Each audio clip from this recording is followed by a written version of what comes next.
what we consider to be terrorism, as that perception diminishes, the claims that governments are making on increased power in the name of terrorism have actually been increasing. And they've been increasing radically and dramatically, especially as of late. So you see claims in the United States that the government has the power to do things like not just imprison people without due process or charges of any kind, but to target their own citizens for assassination. You see proposals pending by the British and Canadian governments to dramatically increase their ability to engage in surveillance on the internet.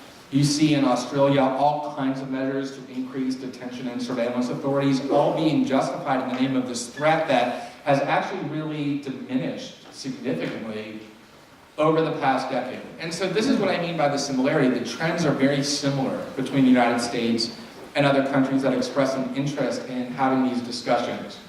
And it's not really immediately obvious that that should be the case. I mean, different countries, even English-speaking allies of the Anglo tradition, have very different political cultures. They have very different understandings of their relationship to their government. They have different understandings of what threats are and what really threatens their interest. And yet you do have this extreme similarity that I think at first glance is surprising. And I think it's really worth asking what it is that accounts for these similarities. Why is it that these countries of seemingly disparate political orientations are nonetheless progressing ever more aggressively on this route of empowering the government to detain and to surveil, to a belief in the virtues of militarism and endless war and an expanding national security state, to allowing government and political officials to operate behind an increasingly opaque wall of secrecy? What is it that accounts for this trend that really can be seen across cultural lines in a variety of countries that have sort of banded together in the wake of 9/11 in common cause? And I think there's a few factors that account for this that are really worth considering. The first one is that it is all driven by a common mindset, a common mentality.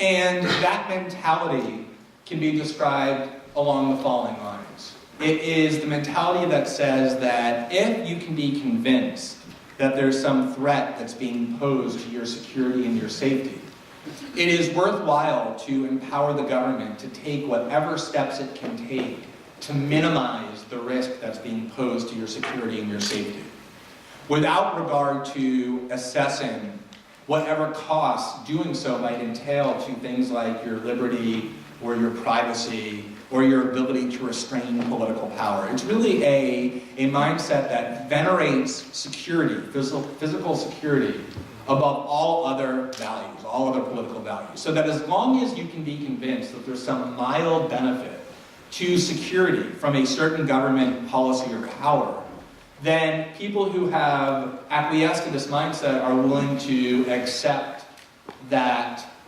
proposed power, proposed policy. And the reason that explains the paradox that I started off by describing, the paradox that as we move further away from 9/11 and the threat of terrorism, we continue to allow greater government power in the name of terrorism and greater government secrecy and assaults on liberty and the like. The reason that mindset explains that is because it is a self-perpetuating mindset. Once you go down that path of thinking, it is impossible to remove yourself from that path. And the reason is that there is never a moment when we reach a state of complete and absolute safety. That's a purely illusory state of affairs. We're always going to have some sort of threat that can be identified to our security and our physical well-being. And if governments are in a position where they can justify new powers based on simply identifying added or new or still existing threats to physical security, then it will always be the case, by definition, that government can convince their population to allow them greater and greater power in the name of this threat.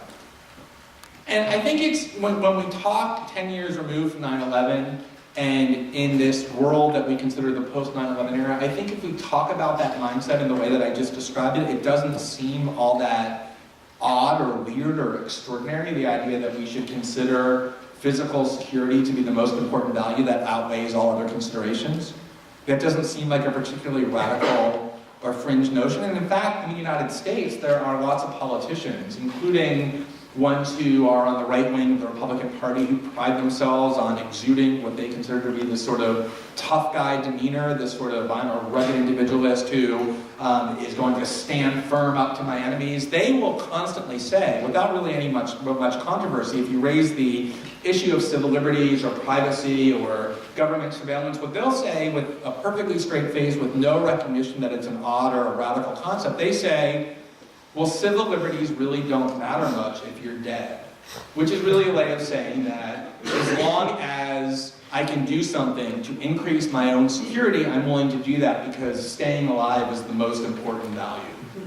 And they say it as though it's just the most obvious thing in the world, that it's not